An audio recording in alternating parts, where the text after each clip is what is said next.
Good morning class. This is your social studies class for class 7th. So in previous video we had completed our chapter number 2, that is interior of the earth.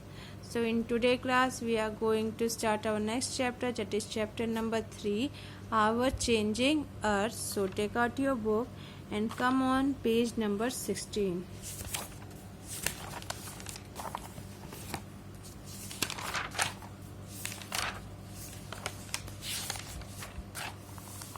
So here is your page number 16. In this page chapter 3 is given our changing earth, मतलब हमारी पृथ्वी पे किस तरीके से परिवर्तन होते हैं उनके बारे में हम यहाँ पे पढ़ेंगे, ठीक है। जिसमें हम कॉन्टिनेंटल ड्रिफ्ट थ्योरी भी देखेंगे, folding, earth crust, faulting, volcanoes, फिर अर्थ मूवमेंट, अर्थक्वेक्स, इन सब के बारे में स्टडी हम करेंगे, ठीक है।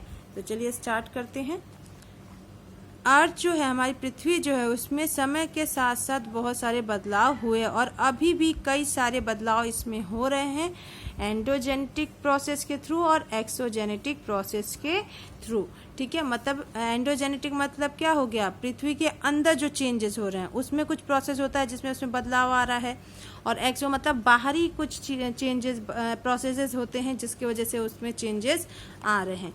कई लैंडफॉर्म्स जो हैं शेप में बनते हैं, वेरियस लैंडफॉर्म्स, कई लैंडफॉर्म्स बनते हैं जो पृथ्वी में आप देखते हैं एक बराबर सरफेस नहीं होता है, कहीं ऊंचा कहीं गहरा, तो उसके शेप में फिर कहीं क्या होते हैं, आइदर रेज और लोअर डाउन, कहीं ऊंचे होते हैं तो कहीं नीचे डाउन किए होते हैं, ठीक है। क्यों?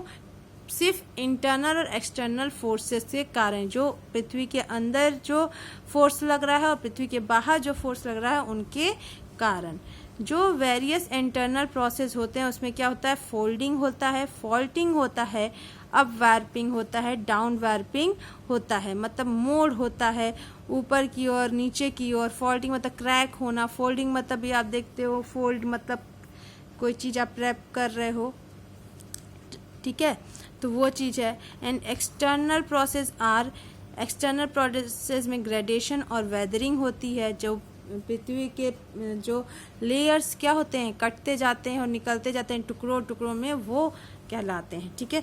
तो कई एजेंट्स होते हैं ग्रेडेशन के, जैसे विंड है, वाटर है और आइस है।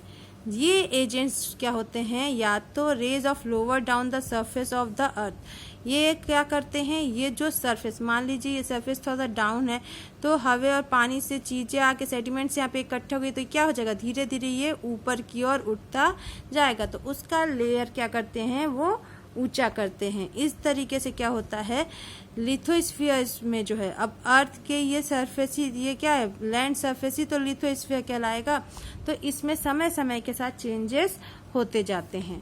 अब नेक्स्ट है हमारा एंडोजेनेटिक प्रोसेस। तो एंडोजेनेटिक प्रोसेस में जो पृथ्वी के अंदर होता है उसमें मेनली क्या होते हैं, अर्थक्वेक और वॉल्केनो होता है, जो कि बहुत तेजी से होते हैं और बहुत कम समय में वो पूरे अर्थ के मॉर्फोलॉजी को, स्ट्रक्चर को चेंज कर देते हैं कुछ ही सेकेंड्स में, ठीक है। As compared to this forces exogenetic, इनके कंपैरिजन में, इन फोर्सेस के एंडोजेनेटिक फोर्सेस के कंपैरिजन में एक्सोजेनेटिक फोर्सेस जो हैं, जैसे विंड, वाटर, स्नो और आइस से जो फोर्स लगता है वो बहुत ही धीमे होता है और कम प्रेशर का होता है, ठीक है। ये तो आपको भी समझ में आ रहा होगा। नेक्स्ट है कॉन्टिनेंटल ड्रिफ्ट थ्योरी। अब कॉन्टिनेंटल ड्रिफ्ट थ्योरी क्या है, तो हमारा अर्थ जो है वो हमेशा एक जैसा नहीं दिखता है।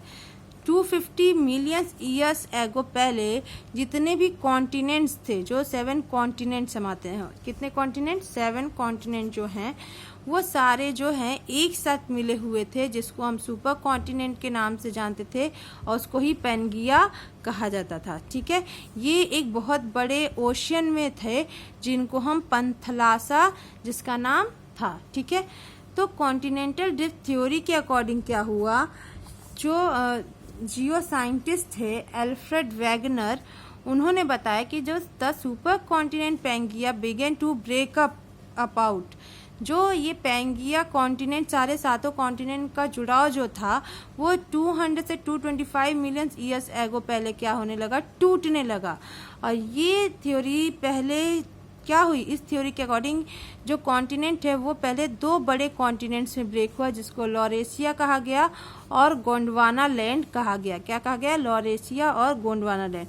देखिए ये पैनगिया है, फिर ये ब्रेक होने लगा तो किस में होने लगा, लॉरेशिया और गोंडवाना लैंड, और फिर धीरे धीरे क्या हो गया, ये यही डिस्ट्रीब्यूशन बढ़ते गया, फिर हमारे ये 7 कॉन्टिनेंट्स में डिवाइड हो गए। ठीक है, eventually fragmenting further to form today's का, फिर धीरे धीरे फ्रेगमेंट में होते गए और अभी 7 कॉन्टिनेंट्स के फॉर्म में ये हमें देखने को मिल रहे हैं। तो कॉन्टिनेंटल ड्रिफ्ट जो है is the plate tectonic theory, ये एक प्लेट टेक्टोनिक थ्योरी है जिसमें मेनली क्या हो रहा है कि इसमें विच डील्स विद द, इसके अंदर जो समुद्र का जो फ्लोर है, ठीक है, जो फर्श है वहाँ पे मूवमेंट होते हैं, ठीक है, जिसके कारण ये चेंजेस आते हैं। जो अर्थ क्रस्ट है उसके अंदर कई सारे प्लेट्स होते हैं जो लगातार एक जगह से दूसरी जगह जिनके में मोशन होता रहता है, मूवमेंट होता रहता है।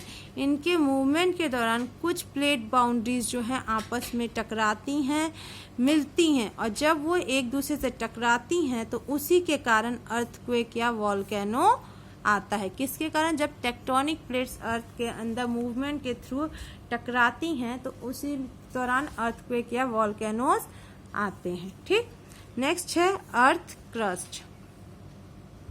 तो अर्थ क्रस्ट क्या है, ये कई प्लेट्स की सीरीज में टूटे हुए हैं जिनको हम लिथोस्फेरिक प्लेट्स कहते हैं, और ये जो है मेनली 7 मेजर लिथोस्फेरिक प्लेट्स हैं और कुछ छोटे छोटे भी इसके साथ प्लेट्स हैं। लेकिन हम जो 7 मेजर लिथोस्फेरिक प्लेट्स हैं हमको उनके बारे में जानना है, तो उनके नाम क्या हैं, the African plate, the Eurasian plate, the north American plate, the Antarctic plate, the Indo Australian plate, the Pacific plate and the south American plate. ठीक है, 7 मेजर लिथोस्फेरिक प्लेट्स हैं कौन कौन से, African, Eurasian, north American, Antarctic, Indo Australian, Pacific और south American. ठीक, अब इसके बाद से हम समझते हैं अर्थ मूवमेंट के बारे में। देखिए अर्थ क्रस्ट आपको पता है ना कि क्या होता है, ये अर्थ का हिस्सा है, उसमें ये 3 लेयर होते हैं। ठीक है, ये कोर होता है, ये मेंटल होगा, इसे पहले वाले चैप्टर में हमने पढ़ा है, और ये टॉप लेयर क्या कहलाएगा, क्रस्ट कहलाएगा, और इसी के ऊपर एटमॉस्फेरिक लेवल होता है। ठीक है, एटमॉस्फियर होता है। ठीक, तो अर्थ क्रस्ट की बात की जा रही है, तो ये अर्थ क्रस्ट की बात यहाँ पे हो रहा है। ठीक है,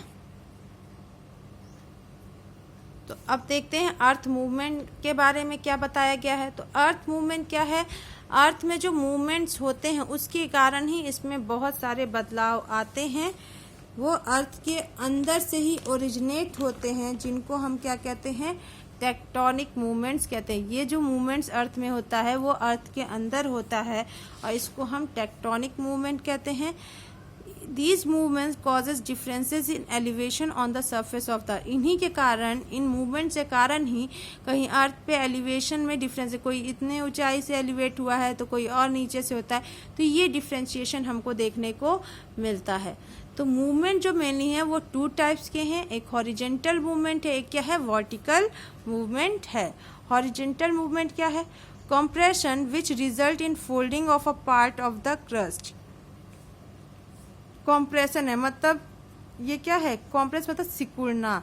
इसके कारण क्या होता है, जो अर्थ क्रस्ट का पार्ट है उसमें फोल्ड आ जाते हैं। क्या आ जाते हैं, फोल्ड आ जाते हैं। जब वो सिकुड़ेगा तो फोल्ड आएगा।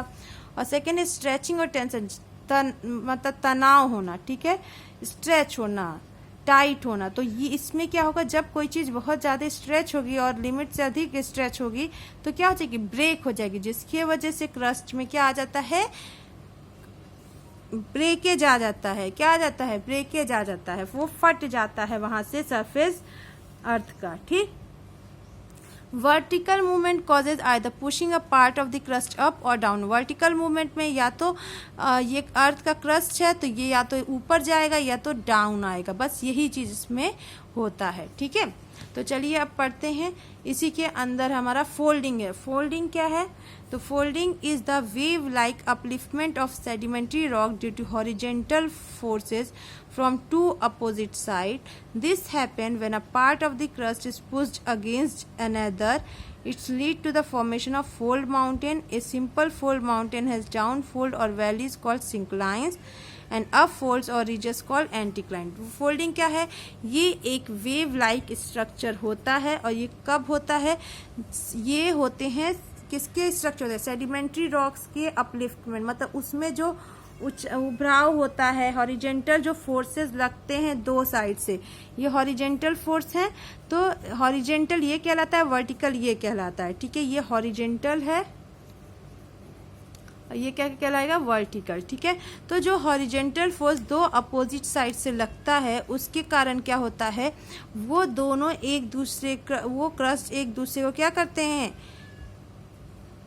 पुश करते हैं एक दूसरे के अगेंस्ट। इसकी वजह से क्या होता है? फोल्ड आ जाता है माउंटेन में। क्या आ जाता है? फोल्ड आ जाता है। जब वो एक दूसरे को क्या करेंगे? फोर्स करें, तो ये क्या हो रहा है? ये तो फोल्ड ही आ रहा है ना आपका। तो वही चीज यहाँ पे बताया जा रहा है। जो सिंपल फोल्ड माउंटेन्स में डाउनवर्ड हो रहे हैं उनको हम क्या कहते हैं? सिनक्लाइन। और जो अपवर्ड होते हैं उनको हम क्या कहते हैं? एंटीक्लाइन कहते हैं। ठीक है, नेक्स्ट है फॉल्टिंग। तो फॉल्टिंग में क्या होता है? तनाव होता है। ठीक है, जब हॉरिजेंटल फोर्सेस जो होती हैं एक दूसरे के अपोजिट डायरेक्शन में, मान लो यहाँ पे पॉइंट है, एक इधर फोर्स लगा रहा है, एक इधर लगा रहा है, तो इसके वजह से क्या होगा? बहुत ज़्यादा तनाव होगा। और तनाव होने की वजह से क्रैक्स आ जाएंगे अर्थ क्रस्ट पे, अर्थ के सरफेस पे क्या आ जाएंगे? क्रैक्स आ जाते हैं, जिसके कारण फॉल्टिंग होती है। ये क्या होता है? रॉक स्ट्रेटा का डिस्प्लेसमेंट होता है, मतलब वहाँ के जो रॉक हैं उनका डिस्प्ले वो अपने जगह से खिसक जाते हैं। ठीक है, अलग दोनों आइदर साइड में, एक लेफ्ट साइड और एक राइट साइड में खिसकते हैं, जिसकी वजह से वहाँ पे क्रैक बन जाते हैं।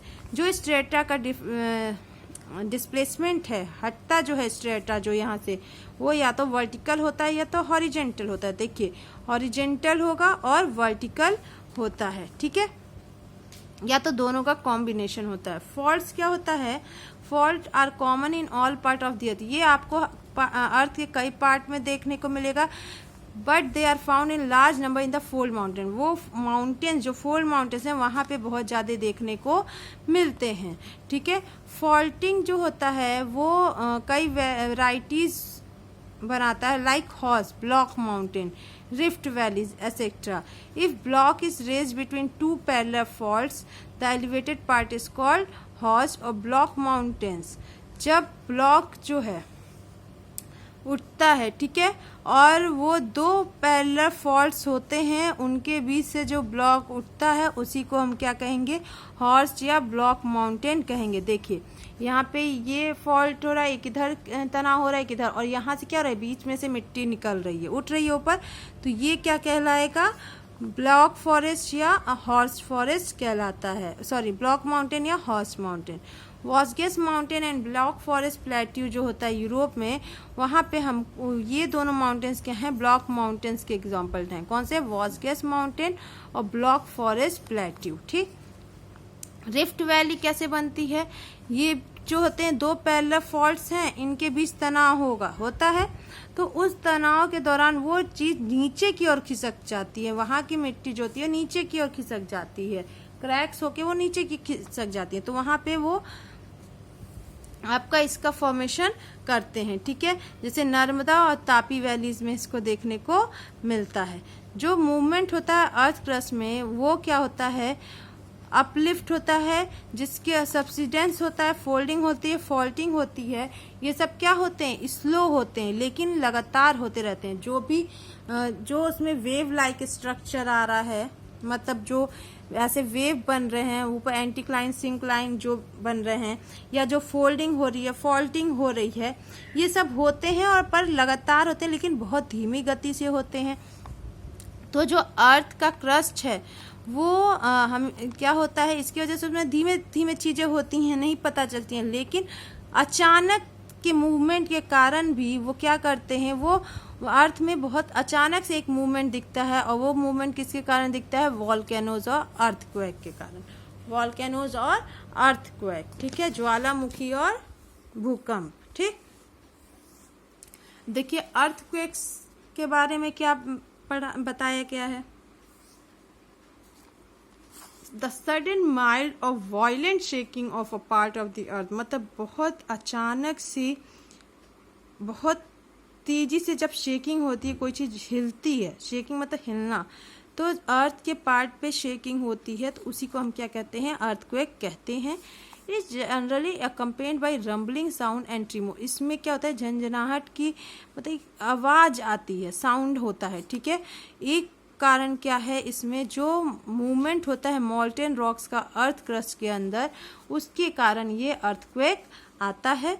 सम टाइम क्या होता है, ये मॉल्टेन रॉक्स जो है वो बाहर आ जाते हैं, और जब वो बाहर आ जाते हैं तो उससे वॉल्केनोज का फॉर्मेशन होता है, वो ज्वालामुखी के फॉर्म में बाहर आते हैं। अगर वो, और ये इरप्शन जो वो बाहर आते हैं, इसके कारण अर्थक्वेक भी आता है, मतलब भूकंप भी आता है। जो टेक्टोनिक और हॉरिजेंटल मूवमेंट अर्थ का होता है, वो डिस्टर्बेंस क्रिएट करता है उसके इंटीरियर पोर्शन में, अर्थ के इंटीरियर पोर्शन में, ठीक है। जिस पॉइंट से ये वाइब्रेशन ओरिजिनेट होता है, मान लीजिए ये अर्थ है, तो जिस पॉइंट से वाइब्रेशन ओरिजिनेट होगा उसको हम कहेंगे फोकस। क्या कहेंगे, फोकस। और ये फोकस के ऊपर जो पॉइंट होगा उसको हम कहेंगे, उस सरफेस को एपी सेंटर। क्या कहेंगे, एपी सेंटर अर्थक्वेक का कहेंगे। मतलब यहाँ से वाइब्रेशन स्टार्ट होगा और ये एपी सेंटर जो है अर्थक्वेक का होता है, जो अर्थ सरफेस के पास, फोकस के ऊपर अर्थ सरफेस पे होता है। ठीक, Now scientists have been able to record and measure the vibration of the earthquake by an instrument. अभी क्या है, साइंटिस्ट जो हैं वाइब्रेशन को मेजर करने के लिए, उसको रिकॉर्ड करने में सक्षम हो चुके हैं अर्थक्वेक के। और वो किस इंस्ट्रूमेंट के थ्रू ये मेजर करते हैं, तो उस इंस्ट्रूमेंट का नाम है सिस्मोग्राफ। क्या है, सिस्मोग्राफ। तो मैग्नीट्यूड जो अर्थक्वेक का होता है, जो यूनिट होता है, वो क्या होता है, रिक्टर स्केल। क्या होता है, रिक्टर स्केल। जो इसके जो सिस्मोग्राफ है उस पे जो रेंजिंग होती है वो 0 to 9 होती है। An increase of 1 unit on the Richter scale represent a 10-fold increase in the earthquake strength. अगर 1 यूनिट भी उसमें रिक्टर स्केल में बढ़ रहा है, इसका मतलब 10-fold जो पड़ते हैं वो अर्थक्वेक के अंदर पड़ेंगे, जिससे अर्थक्वेक की स्ट्रेंथ जो है वो 10 गुनी बढ़ जाती है। ठीक है, मतलब 1 यूनिट में जो बढ़ने से अर्थक्वेक का जो स्ट्रेंथ है, मान लीजिए एक जगह कहीं 1 रिक्टर स्केल से आ रहा है और दूसरी जगह यूनिट 2 रिक्टर स्केल हम फाइंड आउट कर रहे हैं, तो वहाँ का जो अर्थक्वेक जो कंपन होगा वो 1 की जगह पे 2 पे बहुत ज़्यादा होगा। ठीक है, नेक्स्ट है इफेक्ट्स ऑफ अर्थक्वेक। अब अर्थक्वेक का इफेक्ट क्या था,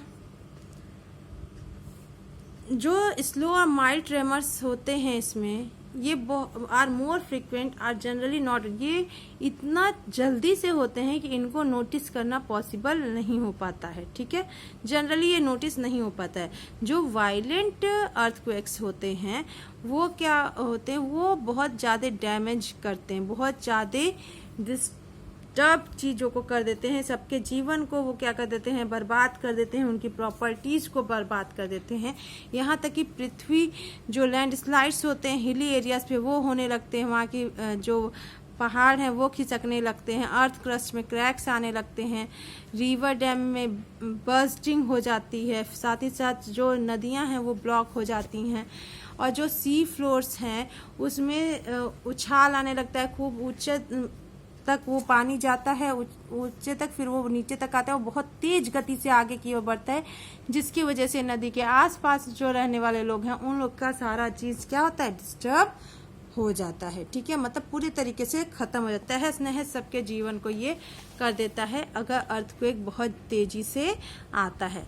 देखिए यहाँ केस स्टडी दी है भुज अर्थक्वेक की, इसको आपको पढ़ना चाहिए। ठीक है, ये अर्थक्वेक जो है भुज में आया था, ये, और भुज कहाँ पे, गुजरात में है। ये 26 जनवरी 2001 में आया था, जब पूरा देश जो है एक 51st रिपब्लिक डे सेलिब्रेट कर रहा था। तो जो लोकेशन था एपिसेंटर का भुज में वो 23 डिग्री 6 मिनट नॉर्थ और 69 डिग्री 8 मिनट ईस्ट था।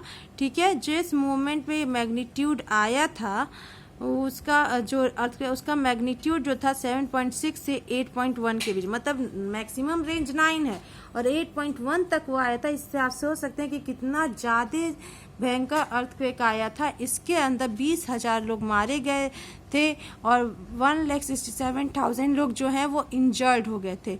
ठीक है, कई सारे मिलियंस घर जो हैं वो गुजरात के क्या हो गए थे, डिस्ट्रॉय हो गए थे और कुछ ईस्टर्न पाकिस्तान का भाग भी इसमें आ गया था। ठीक है, तो जो अर्थक्वेक है अगर वो बहुत तेजी से आता है तो बहुत सारी डैमेजेस करके ही ख़त्म करता है। Earthquake was a result of, और ये कैसे होता है, जो अर्थ के अंदर जो मॉल्टेन रॉक्स होते हैं उनके भी जो जब वो मॉल्टेन रॉक्स बहुत प्रेशर के साथ ऊपर हीटअप होके आते हैं तो उन्हीं के कारण वॉल्केनो भी होता है और ये अर्थक्वेक भी आते हैं।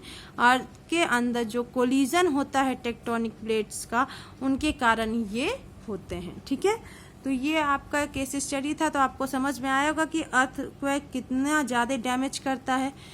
लास्ट पॉइंट हमारा है वॉल्केनोज। वॉल्केनोज क्या है? Natural opening in the earth crust through which molten materials, rock, ashes, gases etcetera are thrown out are called volcanoes. मान लीजिए अर्थ क्रस्ट है तो यहाँ पे नेचुरल ओपनिंग होती है। ठीक है, यहाँ से मॉल्टेन रॉक्स बाहर आते हैं और जब वो बाहर आते हैं रॉक्स, एशेस और गैसेस, तो उसी को हम क्या कहते हैं, वॉल्केनोज कहते हैं। They erupt due to excessive heat and pressure inside the earth. ये बाहर क्यों आते हैं? क्योंकि जो अर्थ के अंदर बहुत ज़्यादा गर्माहट, हीट बहुत ज़्यादा होता है, साथ ही साथ उसमें प्रेशर इतना ज़्यादा लगता है कि वो मॉल्टेन रॉक्स बाहर आ जाते हैं। The opening through which molten rock और लावा कम्स आउट इज कॉल्ड। वो ओपनिंग जिससे मॉल्टेन रॉक्स बाहर आते हैं उनको हम क्या कहते हैं, क्या कहते हैं, वेंट कहते हैं। क्या कहते हैं? वेंट कहते हैं। The funnel shape depression at the top of the went is called crater. और यहीं पे फनल शेप का एक डिप्रेशन बना रहता है जिसको हम क्या कहते हैं, क्रेटर कहते हैं। क्या कहते हैं? क्रेटर कहते हैं। ठीक है, most of the active volcanoes of the world are located in circular belt around the Pacific Ocean. देखिए, जो एक्टिव वॉल्केनो जो हमेशा आते रहते हैं उस जगहों पे वॉल्केनोज, वो पैसिफिक ओशन का एक सर्कुलर बेल्ट बना हुआ है जिसको पैसिफिक रिंग ऑफ फायर कहा जाता है। वहाँ पे सबसे ज़्यादा एक्टिव वॉल्केनोज होते हैं। कुछ वॉल्केनोज जो हैं वो मेडिटेरियन सी में भी देखने को मिलते हैं और कुछ कैस्पियन सी में भी। इनको क्या कहते हैं? मिड वर्ल्ड माउंटेन बेल्ट कहते हैं। The Caspian sea known as, इनको क्या कहेंगे? Mid world mountain belt. और जो पैसिफिक ओशन के पास जो सर्कुलर बेल्ट में पाए जाते हैं उनको पैसिफिक रिंग ऑफ फायर कहा जाता है। ठीक है,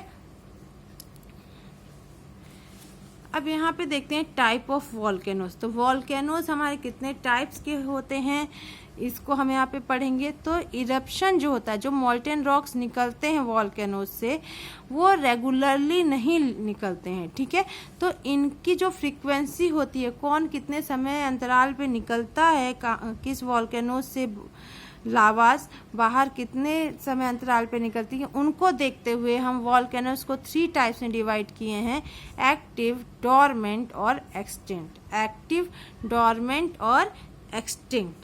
तो एक्टिव वॉल्केनोज क्या है? एक्टिव वॉल्केनोज वो वॉल्केनोज हैं, those volcanoes which have erupted more frequently in the recent time and the possibilities of further eruption are still there। ये वो वॉल्केनोज होते हैं जो कुछ समय अंतराल पे, मतलब बहुत जल्दी वहाँ पे क्या होते हैं, वॉल्केनोज निकलते हैं, मतलब लावास बाहर आते हैं और पॉसिबिलिटी रहती है कि फिर से वहाँ पे इरप्शन होने के चांसेस होते हैं। ठीक है, the active volcanoes also called the living volcanoes. Active volcanoes को ही हम क्या कहते हैं? लिविंग वॉल्केनोज कहते हैं। अब लिविंग वॉल्केनोज क्यों कहेंगे, क्योंकि एक बार उसमें से मोल्टेन रॉक निकला, लावा निकला, फिर भी उसमें चांसेस हैं कि अभी वो निकल सकता है, तो वो तो जीवित हुआ ना। ये तो नहीं ना हुआ कि वो एक बार निकाल के खत्म हो गया कि हम उसको मृत घोषित करें, नहीं ना, तो वो क्या होंगे, जीवित होंगे, इसीलिए हम इसको लिविंग वॉल्केनोज कहते हैं। और इसका मेन एग्जाम्पल क्या है, Stromboli and Etna in Italy. Stromboli और इटना जो इटली में है वो एक्टिव वॉल्केनोज के एग्जाम्पल हैं। यहाँ पे माउंट इटना का फिगर भी दिया है, ये माउंटेन इटना है जहाँ से वॉल्केनोज को निकलते हुए दिखाया जा रहा है। सेकेंड है डॉर्मेंट वॉल्केनोज। तो डॉर्मेंट वॉल्केनोज क्या है, those volcanoes which have not erupted for, वो वॉल्केनोज जो ज़्यादा समय के लिए, फॉर अ लॉन्ग टाइम, बहुत लंबे समय तक वहाँ पे वॉल्केनोज नहीं निकलती हैं, लावाज नहीं निकलते हैं, उनको हम डॉर्मेंट वॉल्केनोज कहते हैं। और ये बहुत लंबे समय तक नहीं निकलती हैं, तो इसीलिए इसको क्या कहता है, dormant volcanoes are also called the sleeping volcanoes. Dormant volcanoes को हम स्लीपिंग वॉल्केनोज भी कहते हैं। देखिए एक्टिव वॉल्केनोज को हम लिविंग क्यों कहते हैं, क्योंकि वहाँ निकला, लावाज बाहर आए तो फिर भी उसमें चांस थे कि अभी फिर से निकल सकता है, तो वो जिंदा हम उनको मानते थे, इसलिए हम लिविंग उसको बोल रहे हैं। डॉर्मेंट वॉल्केनोज में क्या है, एक बार लावा निकला तो ये नहीं है कि अभी तुरंत निकलने का टाइम, बहुत लंबे समय बाद भी वो निकल सकता है। तो ये हम कह सकते हैं एक बार फूटा है, फिर वो सो गया है, फिर कुछ समय बाद वो उठेगा, तो वो स्लीपिंग वॉल्केनोज कहलाएगा। कौन, डॉर्मेंट वॉल्केनोज। तो इसके एग्जाम्पल क्या है, वेसुवियस जो कि इटली में है, और कई एंडीज माउंटेन्स हैं जिनको हम डॉर्मेंट वॉल्केनोज का एग्जाम्पल मानते हैं। ठीक है, जो डॉर्मेंट वॉल्केनोज के एग्जाम्पल हैं। थर्ड है एक्सटिंक्ट वॉल्केनोज। थर्ड क्या है, extinct volcanoes, those volcanoes which have not erupted for the last few thousand years. वो वॉल्केनोज जो लास्ट कई हजार साल, पिछले कई हजार साल तक में वो वॉल्केनोज नहीं निकले हैं, उसमें से लावास नहीं निकले हैं, मोल्टेन रॉक्स बाहर नहीं आए हैं, and there is no possibility of any eruption in the future, और अभी कोई भविष्य में कोई चांस भी नहीं है उनके बाहर निकलने का। ठीक है, तो ऐसे वॉल्केनोज को हम क्या कहेंगे, एक्सटिंक्ट वॉल्केनो, मतलब विलुप्त वॉल्केनोज, विलुप्त ज्वालामुखी कहेंगे। Extinct volcanoes are also called dead volcanoes. Extinct volcanoes को हम क्या कहेंगे, डेड वॉल्केनो कहेंगे। अब डेड वॉल्केनो क्यों कह रहे हैं, देखिए एक्टिव में ये था कि वॉल्केनोज ज्वालामुखी से जो मोल्टेन रॉक्स या लावा निकल रहा है वो निकला, फिर चांसेस हैं कि वो अभी निकल सकता है, तो वो एक्टिव है, तो उसी को हम क्या कहेंगे, वो जिंदा है, तो लिविंग वॉल्केनोज कहेंगे। डॉर्मेंट में क्या था, एक बार निकला तो ये कोई जरूरी नहीं बहुत लंबे समय तक वो निकलता रहे, वो निकला फिर वो क्या होता है, बहुत लंबा समय लेके फिर से उसमें चांसेस होते हैं निकलने के, तो बहुत लंबे समय तक वो सो गया है, तो उसके लिए उसको स्लीपिंग वॉल्केनोज कहा गया। और एक्सटिंक्ट मतलब विलुप्त होता है, इसमें बताया जा रहा है कि कई हजार साल तक उसमें से लावा आए ही नहीं, लावा निकला ही नहीं, और ना ही कोई चांसेस हैं, इसलिए उसको क्या कर दिया गया, मृत घोषित कर दिया गया, जिसके वजह से उसको डेड वॉल्केनोज हम कह रहे हैं। क्या कहते हैं, डेड वॉल्केनोज कहते हैं। इसका एग्जाम्पल क्या है, माउंट किलिमंजारो जो कि ईस्ट अफ्रीका में है, और माउंट रेनियर जो कि यूएसए में है। ये किसके एग्जाम्पल हैं, एक्सटिंक्ट वॉल्केनोज के एग्जाम्पल हैं। ठीक है, तो ये आपका वॉल्केनोज का भी टाइप आपने देख लिया। 3 टाइप्स के होते हैं, एक्टिव वॉल्केनो जिसको हम क्या कहते हैं, लिविंग वॉल्केनो, डॉर्मेंट को हम क्या कहते हैं, स्लीपिंग वॉल्केनो, और एक्सटिंक्ट को हम क्या कहते हैं, डेड वॉल्केनो कहते हैं। ठीक, तो ये चैप्टर आपका आवर चेंजिंग अर्थ यहाँ पे फिनिश होता है। तो मेनली अर्थ में चेंजेस क्यों आते हैं, तो एंडोजेनेटिक और एक्सोजेनेटिक प्रोसेस के कारण। एक्सोजेनेटिक प्रोसेस में mainly wind, air, water, snow, ice, इनसे जो चेंजेस, तो ये बहुत बड़े पैमाने पे नहीं होते हैं, बट जो एंडोजेनेटिक प्रोसेस होते हैं जैसे वॉल्केनो है, अर्थक्वेक है, उनके कारण जो अर्थ में मूवमेंट्स होते हैं उनके कारण चेंजेस आते हैं जो कि बहुत बड़े पैमाने पे होते हैं, और इन्हीं मूवमेंट्स को अर्थ के अंदर जो मूवमेंट्स होते हैं उनको हम क्या कहते हैं, टेक्टोनिक मूवमेंट्स कहते हैं। तो उन टेक्टोनिक प्लेट्स जो होते हैं उनके कोलिजन के कारण ही क्या उत्पन्न होता है, अर्थक्वेक उत्पन्न होता है।